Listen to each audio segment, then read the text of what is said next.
The line which you see on the slide, it says, what if there were no stories? What would have happened to us as human beings? No connections, no drama, no suspense, no thrill, no life. What would have happened to the human race? That is the reason why we have stories. I think humans are the only creatures who tell the stories, who connect on stories. And that is the reason why stories are so important in our lives. We are very fortunate as a creatures or as a species that we can communicate in a language in which we are able to connect with each other. Even before we were born, the stories are told to us by our mother. As we are growing up, the stories have been told by our parents, teachers, friends. We actually grow listening to the stories. And that is a connection what we have with the stories. And this connection is really, really strong. And that is the reason why we are moved when we listen to the stories. When I was growing up, I was born in 1973, and these are the comic books which I used to read.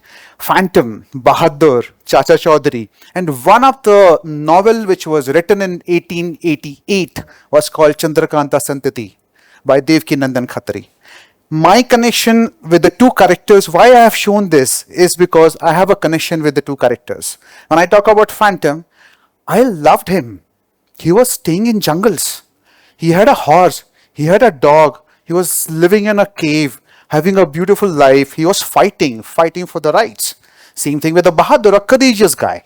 So my connection with the wildlife started because of Phantom.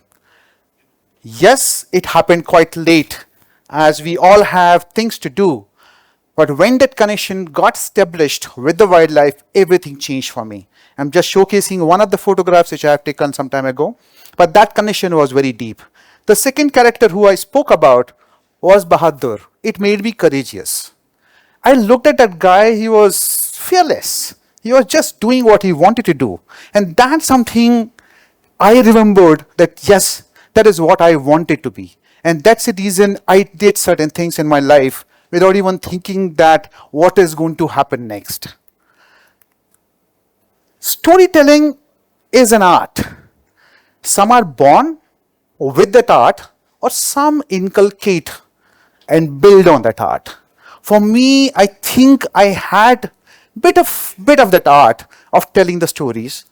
I used to tell stories to my mom for not doing the homework, or to go and play, or to meet my friends, or not to go to school. I have done enough of storytelling. I used to get caught. That's mother. You know how mothers are. They are too smart and too sharp. They know very well that you are actually telling a story. But my storytelling was more about what I was seeing, what I experienced. Basis that I will have my own narrative. And that is what I will go and tell. That is how I got into the storytelling. It did help me a lot in my life. This skill which I could develop.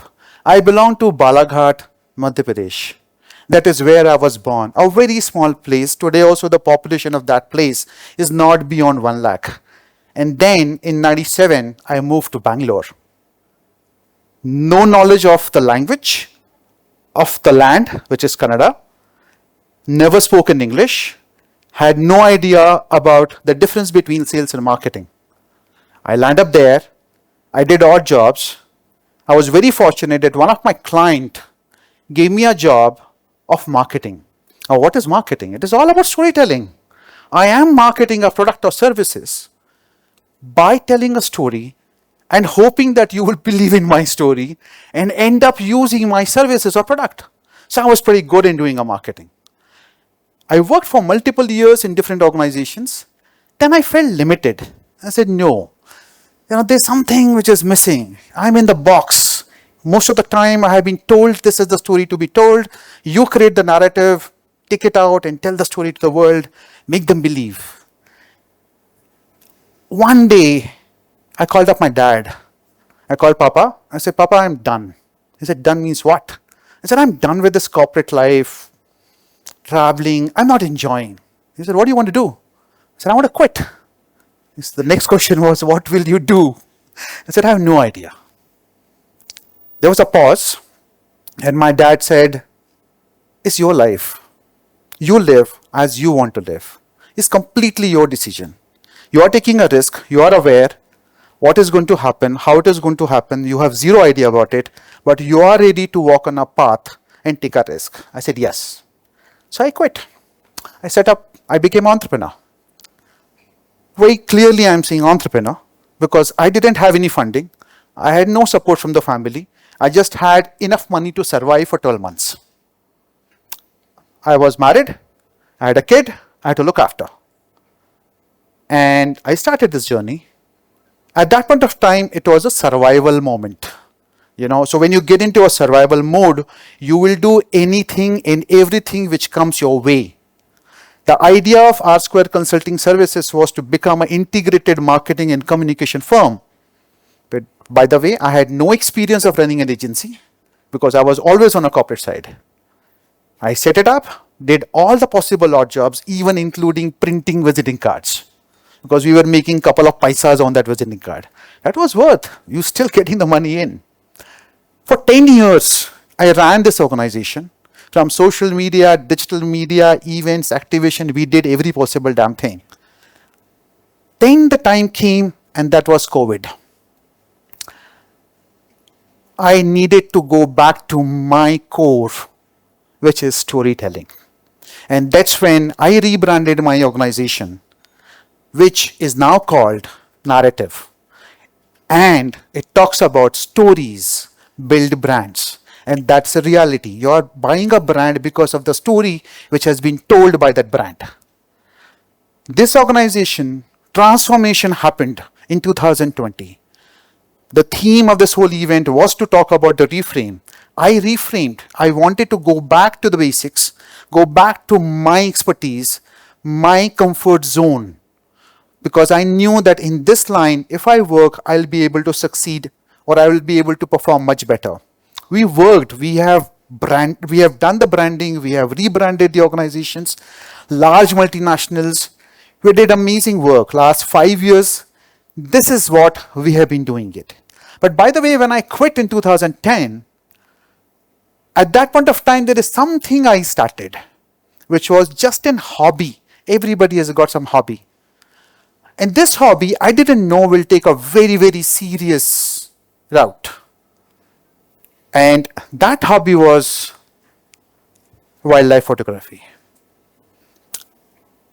And that hobby it became an affair with the wildlife. I felt that something I have to do about this passion, what I have for the wildlife. Just clicking pictures are not enough. Putting it up on social media is not enough. By the way, all the images which I click are under Creative Commons to be used by anybody, whoever, for whatever purpose they want to use it. So I was very clear that I will never have a copyright on my images. It is open to be used. This also I felt was not enough. I felt that our natural world is suffering and people need to get reconnected with the nature. And that is the reason I decided to form Nature in Focus. Simple. I wanted to get the focus back on nature because it is something really, really important. We are disconnected. So I created a platform for the natural world storytellers. As a festival, I also started a wildlife contest, which has become a wildlife photography contest, which has become one of the largest contests in the world. I also started a portal. I thought that people are going to read. Unfortunately, I failed miserably. I couldn't get people to read the content of what we were publishing because people's habits have changed. They want to listen. They want to watch. They do not want to read. I pivoted again. And this I did in February 2025 when I started a podcast, and that is called Some Like It Wild. Simple reason, this is how you want to consume the content. This is how I am giving you the content. We just published 9 episodes, long form content, delivered 128,000 views, completely organic, has given 11,000 odd hours of watch hours. That's what we did at Some Like It Wild. So I'm getting all the people who have dedicated their lives in the space of wildlife on this platform, and they come and tell their stories. Why did they do what they did, and what kind of impact they are able to bring on the table? That is the crux. The whole idea of me standing here is to talk about that why storytelling is so important. Every individual has got a story. You figure out your narrative, the narrative which you would like to take it forward, and the narrative which you would like to tell the world. That is something so important. So if you ask me, am I done with what I'm doing? I'm actually not even started. I would like to do more. So my calling today is the natural world. Anything and everything which I want to do is to do with the natural world. I actually never thought that I'm going to become a filmmaker. Really had no idea. And because wildlife films are the most easiest way to connect with people. We all love to consume content. Now, if I'm able to make good films, you would love to watch it. So me and my friend, we decided to do a series that's called Mysteries of Monsoon. So we go out in the field, specifically in the monsoons, which is actually tough to shoot. And we unravel the mysteries of the monsoons. So we did that. Then we got an assignment to do a film, which has won a couple of awards. And this is called The Last Frontier. It is all about the mangroves. Short film narrated by Shabana Azmi, music done by Indian Ocean, and directed by me and Sarah. A beautiful 9.5-minute film. Then we got a bigger assignment. We did the real Jungle Book. Because you're from Madhya Pradesh, you know where the Jungle Book has happened, which is Peach. We did a real, not an animated film, but this is a real film. What we did, it's been released now in Australia, Austria, in European countries, it has been released. Same time, we got another project called the Project Tiger. 2023 was the 50 years of Project Tiger. It's the largest and the biggest conservation project ever done by any country. And as Indians, we need to be really, really proud that we save the tigers for the world. It's a 90-minute documentary right now airing on Discovery Plus. So if you feel like watching, you're most welcome to watch. We did a short series of the films on Western Ghats, talking about the species which are really, really important. This is all about the storytelling. So I leave it to you to decide what story you would like to craft it, how interesting and vivid story you would like to narrate it. It is completely on you. Thank you.